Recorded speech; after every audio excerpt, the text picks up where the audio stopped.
Hello everybody, welcome back. It's your boy Lmacncheese, and tonight we have some Soulframe news, which is ThawTide, which is apparently well, it's not our second seasonal event. The first one was like for October, which is very appreciated. Quick note: no camera's acting up, so it's not gonna be there. Now that you see my face, anyway to read patch notes, but patch notes will be down in the description if you want to read this for yourselves. Not hear you blabbering and mess up all the lines. So. Beautiful picture here for ThawTide. It looks like we have a new helmet here. Oh, that didn't do anything. All you did was just zoom in, like, and do nothing. So you look like either like just a new helmet or chest piece. This is like the things that the commoners wear, which is cool. And this is a helmet for that, a new bow, and it looks like a short sword or a dagger. I can't tell. So, as a long night approaches, all of the Dendria anticipates a coming thaw. The ritual feeding the cardinals ensures longer days ahead, for it is these red bird songs that will make the resting suns from their longest slumber. But the Ode have caught wind of the solstice tradition. Their air blades with the sound of squawkers. Old machines designed to lure and capture Lord and Lady Cardinal. Will you free them and perform the old rite? It is up to you to free these cardinals and wake the sun. Oh, ooh. Look how cute these birds are. Also, if y'all want my face in patch notes, so it's just patch notes, just let me know. You know, we'll take a do that if you don't want it or not. So, how to participate in this event. Find squawkers placed around Midrath, guarded by ThawTide hunters disguised in Dendric garb. Oh, set upon capturing the ThawTide cardinals. Defeat the hunters and break the squawkers. Destroy these will give you the fragments to build our own cedar with Tolkavite or Tuvalcane. With every ThawTide hunter defeated, their level will increase across Midrath. Return to destroy the squawkers and plant your own cedar to allow the cardinal to partake. Be wary as you defeat as you'll have to defeat and closing secure foes. Okay, that'll run until January 30th at 2 p.m. So this is a limited time event, obviously. Ooh, is this a set? This face is hideous. Well, this is kind of cool though. ThawTide. Oh, is there a thing up here? Oh no, it's not. It's okay. These Sparrow the guide skins. These are amazing. I like these a lot. It's just too bad I got the founders pack and have the sword, the bird with the great sword. So we got the Lord Cardinal skin, a well-fed cardinal with lordly stature, a happy ThawTide embodied. Grant to the Lord Cardinal Sparrow guide skin draw after placing your cedar and feeding the cardinals. Lady Cardinal skin, a well-fed cardinal with a ladylike contents. Happy ThawTide embodied. Right to the Lady Spirit can drop after placing your cedar and feeding the cardinals. So this is the set right here. So it's yeah, like I said, this is the common tier, so it's pretty cool. I like this. I like the pants. These are nice, like just common, like cozy pants. It's kind of cool. Earn fragments for this envoy forged during the ThawTide, or purchase ThawTide's planning using arcs from Zenith's wares. Yeah, it's got a nice look to it. I don't think now see. My problem is I am not a person who likes things that are not symmetrical in gear stature. Like this is fine, but when you get to armor and it's not symmetrical, I immediately just don't want anything to do with it. It's just like, why'd you do that? Now, why'd you do that? It still looks great though, but these pants kind of ruined it for me. But they're cool though. I like them a lot though. It's still cool set. I like the chest piece. I would definitely wear the chest piece. Now all we need is just capes. Please, D. They just need capes, please. ThawTide melt cap, a Heimdall helmet shaped like a snow-covering pine tree. So we'll just have all these fragments will drop from level 50 or higher. Okay, I like that we have on the patch notes to tell you where to get stuff at instead of just being like, hey, this is in the game, go get it. And they just tells you where to get it at, which is pretty nice. I'm still have to try to do this event at some point. We'll skip all that and just look at some stuff here. As Yanni, like I said, patch notes down below if you're reading for yourself. So you can just look at these nice pictures. The Maestro. This is pretty. A ceremonial bow of the Denture ThawTide tradition. This is armor set I wear here. I like this armor set a lot. See, symmetrical. See all that good stuff. Weapon Rostrum. So this is definitely, what is this? A ritual dagger. This is a nice dagger. I like this. I think that's might be the biggest dagger we got, actually. Edition. This is that's not say this is primary dagger? Huh. Oh yeah, throwing dagger. A primary dagger. No. This is a primary slot dagger. Is this the first primary slot dagger? Somebody had throwing daggers. What was the first one? Oh. It requires a level 3 or higher. We get a new child. This is cool. This is cool. I don't know the stats on that, but it's a cool necklace. I don't know if we can transmog necklaces yet either. Should be nice. And we have motifs. Purchase the range of motif from the Zenith wares or visual from the motif selection screen, available only during ThawTide. These are cute. I like this bird. It reminds me like that bird, like I think it's a pigeon. I just look at the screen, it has that grumpy face on it. Probably put a picture if I can find it. There's all those. New runes. For 20 seconds, those have 10 additional projectiles. What the hell? That's a lot of projectiles.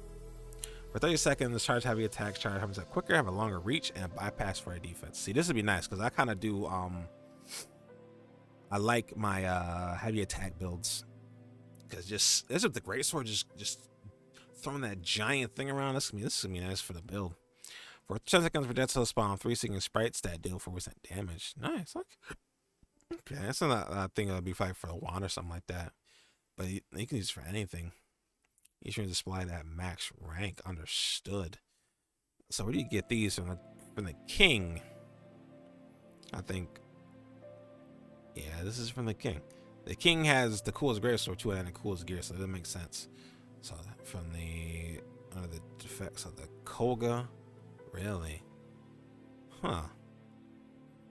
That must be under the effects. Also, these are all under the Koga. Interesting. Okay. I have to actually do a Koga challenge yet. So I still gotta I gotta sharpen my skills and get everything I need up, my skills and all that to get good. Got some pack changes here for Bromius. Rump Thump, if you don't know this, that's the slam ability where he jumps up and slams down with your way to heal his rump. Added diminishing returns from damage gained from armor. Cooldown increased from 30 seconds for 20 seconds without a kin. His when his pass does not function correctly. So I guess this was really good, I guess. I have no actually added armor to your attack. I don't think, I may have missed the description maybe, but I don't know that I ain't even gave you armor. Diminishing returns from damage gained from armor. Oh no, I think was it that? No. From armor? Was it the heavier you are, the more damage the thud does? Was that a thing? Did I miss that? Tethrin, Felist. The consecutive damage buff is now more gradually into the final attack. Reduce damage gained from the final attack from Felist. Slightly increase the cooldown of Felist from 15 to 20 seconds. Fix Felist not applying to ranged weapons as a client. I don't have to really use this one a lot, so I think this is the red tree one, right? I think. And what do you get from final attack from Felist? A couple nerfs here and there, nothing big that I would probably notice. And let me get outside of any nerfs. This is still this is still early access. Things are gonna change for hit the final product. And even does hit the final product, it'll get changed anyway. So Orngall, which is the wolf werewalker, now casts faster and are invisible while walking or stationary. This is nice because sometimes you'll be walking with the wolf, as in the wolf form, you just get hit because you'll be surrounded old walking by, and now however far you were back, you gotta go back and do that all again, and then beat whoever hit you's ass for doing that. Fixed contact action is not working after exceeding Orangall's werewalker timer. Pack Hunter, increase damage of the wolves depending on the number of the wolves summoned. Increase health of the wolves, decrease damage dealt by the wolves by the Gari. Damage dealt to the wolves by the Gari. Okay, I don't know what the Gari. I think those are these the ghosts. That's nice that there's a buff for this. I think you're gonna have 2 wolves at a time. And I don't know if this means like if there's a wolf that you summon. Because if everybody can summon 2 wolves, that's 6 wolves. And this gives more damage per wolf, like in the game, that might be kind of nice. Let's see, we got faction tail stain changes, more stain changes. Okay, increase stain gain from packing tails depending on the level. I thought we had this already. Or don't we buffed it? Give it a 10. Okay. So did you know just buffing these? Because I thought everything was good where it's at. I guess they're trying to cut down the grind still. You know, there's not a lot of content in the game right now. It's still a good amount of content, but it's just like for future reference to do stuff. I do hope that we still get better ways of doing these things. Like faction grinding is fine and all, but we need, like I said, we need more ways to get faction XP besides just grinding out faction tails. Now, little tangent, you know, I think I could actually put this in a video, because I'm trying to make a video, put together all the things I want in Soulframe and then I need to change. It's gonna be like a longer video, a lot more feedback. I'm trying to maybe make a script for it. This is probably the thing I want to put into the video, is more things that give you faction XP. That'd be nice. Increase the old and infinite gain to match these changes. Old and wall changes and updates. This is what we're talking about, because the old walls were, I like to put them up so you kind of have a, like, you kind of know where you're going, or at least you kind of know your, like, your bracket that you might be at. If you pass this wall, you're gonna go into a bracket of either higher or lower. And this is kind of nice to just have some walls up, because it like kind of separates areas and stuff like that. And then only problem was getting around them motherfuckers was a pain sometimes. So let's see what they did. Find new openings and entrances twixt gated old and metal and newly refurbished secure sentries. Certain old walls have new entrances for you to enter through, aiming to make exploration more accessible amidst much old and sludge. New pawn willing censure mark their guard at the old checkpoints. That's cool. I like that. It had to be at the door. The other cool thing is if you can like break a wall in like an old wall to make your own little thing, so you have to go through guards, like a little sneaky point. So if you're doing a thing, you would just see, like, instead of going through the front door, waste time fighting the guards, you always run past them, but you always have like this little crack in the wall that you made or blew it up with something, and it's just like there. And then over time, you gotta like, they'll like fix it, something like that. It'd be cool. There's a lot of changes here. These are probably some good changes to read. So probably won't really fix it, but these are good changes. It looks like. In addition to changes, a new faction at the bottom of the journal presents up to 3 suggested activities to help guide progression. More iterations to come. Another problem for Warframe and Soulframe is straight up just more, I guess, guiding. Now, personally, I'm not a guy who uses handheld to know how to do stuff, but like I would need some sort of direction for stuff, you know, where to go or how to start things.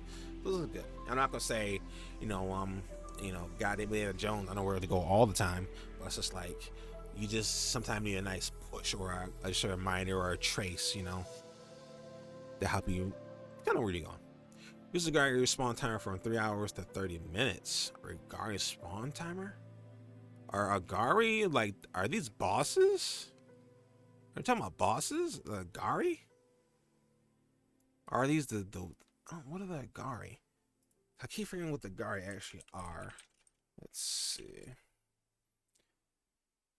Oh, so we got 30 minutes per. Okay, this is good. This is a big change. This is goddamn amazing. Because 3 hours is a lot of time. Granted, it should probably hour. If it even went down to an hour, it'd be cool. But with how big the game's gonna be and how much you gotta get around and teleport and stuff like that, this is nice. So sometimes if you want to farm one specific boss, you can just kill him, log out, or kill him, do something else, come back. But this is huge. This is an amazing change. Thank you, D, for that one. I get why they did 3 hours, but we have so many more bosses now. And what they should have done, if they kept it for 3 hours, they should have had 3 hours for like the normal world, and then Agari has its own separate cooldown on top of that. If they did that, not Agari, the challenge mode, everything's all red. Reduce the Velvet Sea Harvest timer for 24 hours. Well, that's nice too. Thank you for that. And must now purchase 8 more loadout slots up to 12 from Zenith's wares. Extra distribution upon defeating enemy has been reworked. XP is now evenly split between packs and drawn weapon, or at least less if unarmed.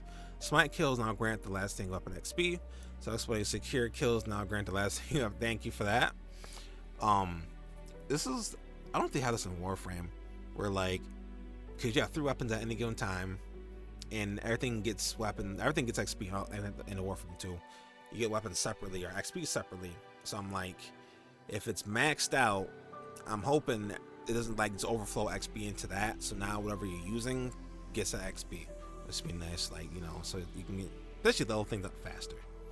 Updated Glades of Enduring Endless Area now caps at 20 waves. Oh no. Oh, oh. Right here, essentially, this was literally like the best XP farm in the game. I don't think there's anything really better than straight up just doing waves to these enemies. I never actually did it. I never like actually did it to farm XP. I just was like, I thought this is another puzzle. So I'm like, okay, what happens, if I keep killing? You just kept calling back. So I'm just like, is it just, am I missing something here? So I seen some crazy thing. I think some dude got like the max level, which I don't remember how high it was. I don't know if it was 100 or it was like 900 or something like that. Dude was there for like a couple hours doing this. So this will still be like the best XP probably in the game. Probably. But it definitely are not limiting it for probably. I don't know why they're doing this exactly. I wish he put a note down here why they essentially are doing this instead of leaving it limitless. Because, I don't think they really have a better place to get XP in the game. And some people just want to rank stuff up and just use other stuff. Like my thing is, I want to have like my loadout I use. That's my best loadout, and then you just like want to have things out the way so I can get to using what I want to use. So, now capped at 20 waves. Mockeries now spawn max dungeons current level. Each wave increases their level by 2 to a maximum of 60. Armored mockeries will roam the arena every 5 waves, intent on your slaughter. Reduce the time between waves and improve the direction at which mockeries spawn in relation to the envoy. Why did they do that though? I wonder. It makes everybody was probably going here. Everybody was just doing this thing. So I guess it makes sense. At some point they probably add something else. Because if they kept it infinite and they keep adding more and more stuff, people probably just gonna keep on coming back here every single time. It's like Hydro or Hydron from Warframe. Everybody will just go back to the same place for XP. So they're probably putting a cap on it to make it less of a necessity. Maybe, I don't know. Maybe they'll talk about it at some point during the next Soulframe dev stream, hopefully. So attack speed and totems no longer affect throw attack speed. Okay, attack speed totems, so we got a nerf on that too. Brutal virtue tune elixir recipes must not be acquired from the respective enclaves. And new music for siege and envoy trick are progressed closer to raising the Olden Lantern. That's nice. I like that. Envoys using a blessed journey are now warned that their weapon ranks will be reset. That's also nice. So they increased the speed of great sword sprinting attacks. Thank you. Updated old hound attack animations. Restored mid-air. I think this is another problem. I think automations for the dog would hit you before even like, I think it was the dog or something would hit you, but like is that or the or the mockeries would like hit you before it even like hit you. So I'm hoping this was it. I hope this was a fix for that. Restored mid-air casting for certain impact arcanics. Life elixir now always drops after defeating Nagari. Thank you for that. The smite combat art has been clarified to indicate an increase in smite chance. I mean, what else would that mean? How would that not clear enough that it increases your smite chance? So, maybe I'm just smarter than everybody else. The flint smoke rune now grants bonus time upon finisher kill rather than finisher damage. Seed fast travel was now disabled during combat. Can't just run away. Reduce the VFX density of the Paragon Periat. And access to the mother's spiders. Earthy Weaver well pull attack. Thank you for that. Move the Moonsteel thread bundles to the miscellaneous category. And voice chat no longer requires starting the game. Thank you for that. Not that I thought to anybody. I play most of my games solo. Now the Manta Social is just I don't want people getting in my way. Updated the displayed armor and icons, updated armor bundles and kinds of Zealand's wares. The Steel Singer set cannot be acquired from old Bisk clams. Once again. Some of the Sparrow guide skins are now affected in certain cinematics. Oh, that's nice. I like that. They just said something like that. They weren't going to allow skins during cinematics, but I'm glad they kind of went back on that. Available changes and fixes. Envoys can now use their guide spread and open the map while carrying the steel helm and the steel singer. Improve the process of discovering Reminia's the brew of whose fable. Fix finish certain fables not starting following fables such as Rise and leading to the last pensive. Fix Rise and Envoy being replayable or playing war songs, resulting in a progression halt at Garfuda's hut. This may happen to me because this grandfather's hut. That's might happen to me because I can't get into this hut. I'm not sure what this quest even entails to even get into the hut, so that's for me. And here's some other general fixes. There's a lot of fixes here, so I can go over all of them, but this is nice. I think it's your performance improvements is nice. Everybody talks about performance issues. I don't have any, but I got a 4070, so this game runs great for me. Even before I had when I had a 1070, it was still running pretty decently. So I think that's gonna be it for all these patch notes. Solid stuff. Some questionable things in here about a nerf and whatnot. I hope they go over that in the next dev stream. Like I said earlier, I personally I can understand it. This is not like a Glaze or Defendi everything they do kind of thing. I do love their company, but everybody makes mistakes and everybody does things you might not agree with. But like I say, you're not developers, so we don't know exactly how healthy it is or unhealthy it is for the game until we get it out there and you try it. So hopefully it'll be good, or hopefully it'll not upset people. People will be upset regardless, but who knows. So get y'all ThawTide in. This event is going to run to the January 28th or the 30th. Get your stuff, get playing. And, if you want to talk about it, leave some comments. We'll have a discussion. Nobody's done that yet. I'm still waiting for somebody to leave a comment about something someday. So, yeah, I think that's everything we need to talk about today. Links will be in the description. If you need yourself, all these goodies. So, everybody take it easy. Have a happy holiday.